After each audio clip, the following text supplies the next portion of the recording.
Bueno, a propósito, vamos a profundizar estos temas. Vamos a hablar con la coordinadora provincial de Córdoba de MUMALA, Mujeres de la Matria Latinoamericana, Betiana Cabrera Fasolis. Betiana, muy buenos días. Andrea Recupero, Jorge Chamorro, la saludamos. ¿Cómo le va? Hola, muy buenos días a todos y a todas ahí en el estudio y a la audiencia.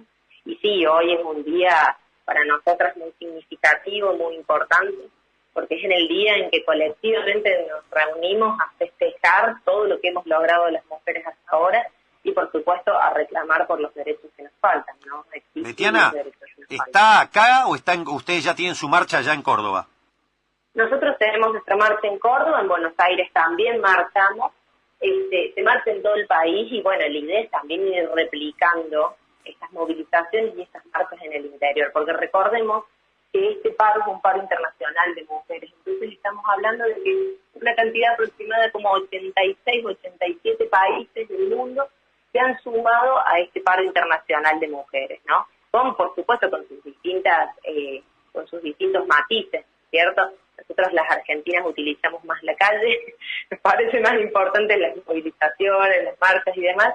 En otros países hacen otro tipo de huelga, pero bueno, para visibilizar los derechos de las mujeres, ¿Hola? la existencia. Hola, Betiana. Y también, hola. Se escucha mal, encontrarnos. Se escucha mal, ahí mejoró. Ahí está. Betiana, una pregunta concreta de mi parte, ahora Andrea también va a seguir consultándola. Yo lo que quiero saber es, lo hablamos recién con Andrea, es la tapa de Clarín de hoy da un registro, además del que tiene el movimiento de mujeres que son la Casa del Encuentro, la Casa del Encuentro de una mujer por femicidio muerta cada 30 horas.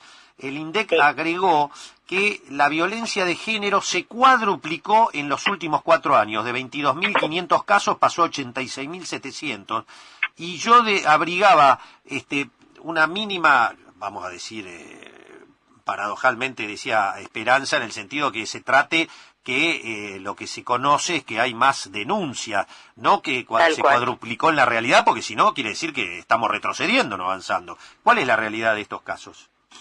Bueno, lo cierto es que, primero decir que es muy positivo hoy por hoy volver a tener cifras oficiales, ¿no?, sobre este tema, porque si no antes solamente lo registrábamos las organizaciones de mujeres. Claro. Y eso es totalmente positivo. Ahora, también hay que decir que nos está faltando muchísimo, ¿no? Tal vez en términos de asistencia hemos logrado un montón las mujeres, pero todavía nos falta todo lo que tiene que ver en términos de prevención y de promoción contra la violencia. Y a esto se suma que, el movimiento de mujeres ha sabido visibilizar muy bien esta problemática, ¿no? Esto de los femicidios, plantearlos como tal, ¿no? Es un planteo muy político, decir que nos están matando por el solo hecho de ser mujer. Y esta mayor visibilización hace que muchas personas empiecen a revisar para dentro de sus relaciones, para dentro de sus casas, qué es lo que está pasando, le puedan poner nombre y apellido y vayan y denuncien. Entonces tenemos una altísima demanda, es este desborde de denuncias, esta es la realidad, nosotros los que estamos trabajando en el tema, te podemos decir que es la total y absoluta realidad. Por día, entre 10 y 20 personas nos consultan cómo hacer para denunciar, cómo hacer para alejarse, cómo hacer para ver si lo pueden parar de alguna forma. Entonces, eso es algo que nos estaba pasando, lo que pasa que como sociedad, no lo estábamos discutiendo, no lo estábamos poniendo en el tapete, estábamos lavando los trapitos hacia adentro, y se destapó una olla, que entonces, bienvenido sea. El problema... Betiana, quiere decir que lo que se está haciendo es denunciar más, ¿no? Que se cuadruplicaron los casos. Sí, se denuncia y se visibiliza más, pero ¿cuál es el problema? El problema es la respuesta estatal ante eso, ¿no? Tenemos una justicia totalmente colapsada y en términos asistenciales tenemos algunos recursos para los casos más graves, ¿no? Pero cuando una mujer va y denuncia porque dice, me amenazaron de muerte, la hacen volver a su casa. Porque la verdadera amenaza es cuando ya la han golpeado muchísimo o le han puesto una pistola en la cabeza, ¿no? Entonces ahí nos está faltando un poco más, porque ¿qué nos da la pauta? Nos da la pauta que hasta que no llegamos a los límites extremos, no tomamos cartas en el asunto, ¿no? A nivel Estado. y esto es muy terrible porque esto habla de una falta de voluntad política de empezar a cambiarnos como sociedad que somos machistas, patriarcales y con una alta tolerancia a la violencia. Entonces, si nosotros no pensamos en un cambio social, si no pensamos en incorporar estos contenidos en la escuela primaria, secundaria y universitaria, nos vamos a cansar de contar denuncias y ni hablar de contar femicidios, porque no cambia la cuestión de raíz. A ver, violento no se nace en este mundo, no se nace, se hace, tenemos una sociedad que lo va haciendo. Y de hecho, violentos y violentas tal vez nos van formando en esta sociedad. ¿Cuál es el problema? Que en esas relaciones que se van constituyendo como relaciones enfermizas, relaciones violentas, sin lugar a dudas la que sale perjudicada es la mujer, porque la mujer es entendida como de menor valor, es entendida como un objeto, no como un objeto de su pareja, al cual yo puedo maltratar, pegar y cuando no asesinar, ¿no? ¿Cuál sería, buen día, cuál sería el cambio de raíz? ¿Qué es entonces aquello en lo que hay que hacer foco en este escenario que usted está describiendo? Bueno, en base a la experiencia de los países que han reducido drásticamente sus índices de violencia de género, lo que más funciona, no solamente por supuesto es destinar muchos recursos a lo que es asistencia, sino a lo que es prevención y promoción. Y con eso hablamos de enfilar todos los patitos institucionales, inclusive los medios de comunicación, en dar un mensaje claro en este sentido, ¿no? Sí. Y con esto me refiero no solamente a hacer propagandas de llamar al 144, sino que me refiero, ¿no?, de empezar a romper estos roles y estos estereotipos de género que nosotros vemos inclusive en los programas de mayor rating, ¿no? Empezar a dotar de otros contenidos. ¿Por qué? Porque nosotros lo que tenemos que trabajar es la necesidad de la equidad de género. No somos iguales los dos géneros y hay una desigual distribución del poder, ¿no? Hay una valoración social distintiva de los hombres y de las mujeres, ¿no? Sí. Entonces, sobre eso hay que trabajar y eso, y eso se ha podido trabajar sobre todo cuando se intercepta en todo lo que es la educación y en todas las instituciones públicas, pero también los medios de comunicación, que en esto son como es la cuarta pata, ¿no? Sí. Bueno, bien lo dice el dicho, el cuarto poder, ¿no? Entonces, cuando han logrado hacer esto, han reducido drásticamente los casos. Y por supuesto, seguir con medidas de muchísima tecnología, esto de las tobilleras geolocalizadas, esto de cómo denunciar, esto de seguir dando indicadores de alarma. Es decir, si yo estoy en una relación en donde mi pareja, sea hombre o sea mujer, me revisa el celular, me pide las claves, me cela o tiene la categorización simbólica de que los celos son amor, esas son cosas que a nosotros nos tienen que hacer prender la lámpara roja, por más que todavía ni siquiera nos han gritado. Sí. Entonces, eso es, lo que nos está faltando. La cuestión previa, que nosotros aparte, hoy por hoy, lo que estamos haciendo es verlo cada vez en personas de menor edad, ¿no? Esto vemos relaciones de este tipo en la adolescencia, lo cual es terrible. O sea, esa situación es como muy terrible y después difícil de abocar, porque también estamos hablando de que si bien la violencia de género afecta transversalmente a todas nuestras clases sociales y a toda nuestra sociedad, hay casos en donde es más difícil y hay casos donde es más fácil salir de una situación de violencia. Lógico, además estamos hablando de situaciones donde se pone en riesgo la vida, pero también hay otras situaciones de violencia que no ponen en riesgo la vida, pero sí ponen en riesgo la integridad psicológica y el bienestar de las mujeres, como en los ambientes de trabajo, ¿verdad? Donde aparece mucho la hegemonía del varón, como el autorizado a mandar y a tener la última palabra, y esto se sufre y lo sufren muchas mujeres en los ambientes de trabajo, y también hay que educar ahí, ¿no? En ese lugar, para que haya también luces de alerta y formas de denunciar cuestiones vinculadas al mundo del trabajo. Son todas las relaciones asimétricas de poder. Sí. No es que ahora las mujeres se están dando cuenta de que las acosaron en los medios, las acosaron en las novelas, las acosaron sus compañeros, no es que ahora se están dando cuenta, es que ahora lo estamos pudiendo decir, es que ahora lo estamos pudiendo visibilizar, pese a que tenemos como respuesta, ¿por qué no lo denunciaste antes? ¿Por qué no lo hiciste antes? Digo, yo invitaría a cada una de estas personas que dice, ¿por qué no lo denunciaste antes? A que pruebe y que trate de ir a una comisaría y de decir, en la escena que yo tenía que darle un beso, resulta que me tocó la cola o que no me dejó de besar. Yo le invitaría a que se exponga en esa situación. Son todas violencias. Violencias que a nosotras las mujeres nos van calando hondo, que tenemos que soportar para seguir estando en esos lugares, porque no todas podemos ser Calu Rivera, que tranquilamente puede decir, bueno, me voy, me busco otro trabajo, y qué hacemos con eso, ¿no? ¿Cómo atendemos eso? Bueno, eso es tal vez la patita que nos está faltando. Bueno, lentamente está empezando a tener credibilidad la palabra de las mujeres, la palabra pública, ¿no? Y por eso ahora sí se puede decir y se puede hablar de estas cosas más que antes. Es producto y efecto y consecuencia directa de todo lo que se está viviendo hace unos cuantos años, desde el 2015 hasta acá en Argentina. Sí, bueno, y ese es uno de los reclamos principales que nosotras llevamos este 8 de marzo, ¿no?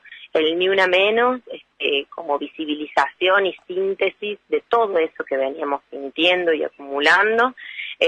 Bueno, por supuesto el reclamo por el aborto legal, que el movimiento de mujeres ha empujado hasta que llegó al Congreso y que creemos que hay que dar un debate muy, muy fuerte ahí, porque justamente estar en contra del aborto legal, seguro y gratuito, hoy es estar a favor del aborto clandestino, ¿no?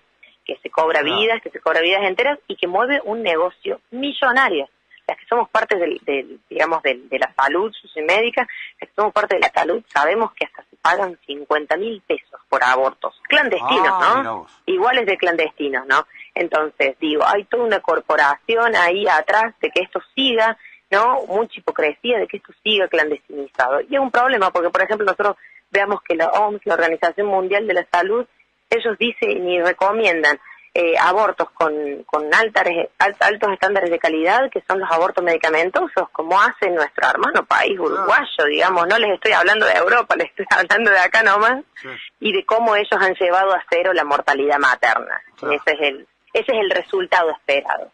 Es que científicamente es correcto lo que dice el exministro Esteban Bullrich, actual senador. Un embrión es un argentino que muere, matar un embrión es matar a un argentino. Lo que pasa es que eso no es científico, eso es una categoría moral, eso debería discutirlo desde la filosofía, ¿no? Nosotros lo que sí podemos decir es que toda célula humana tiene un potencial biológico, sobre todo nuestros gametos, es decir, nuestros óvulos y nuestros espermatozoides. Hay veces, y con el tiempo, que con el progresivo desarrollo, eso se termina convirtiendo, ¿no? En una persona. Ahora, son células con potencial biológico. El problema es que yo le estoy otorgando derechos a algo que no lo tiene versus a una mujer que sí los tiene. Claro, sobre todo el derecho a decir sobre su propio cuerpo. Yo pongo un ejemplo concreto. ¿Quiénes son las mujeres que murieron en nuestro país por aborto clandestino?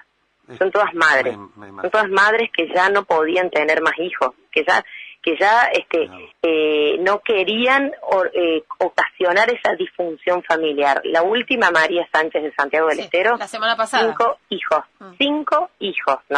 Entonces, a esto hay que decirlo. Esto no es un capricho, esto tiene que ver con la posibilidad, de poner blanco sobre negro una situación que sufrimos las mujeres.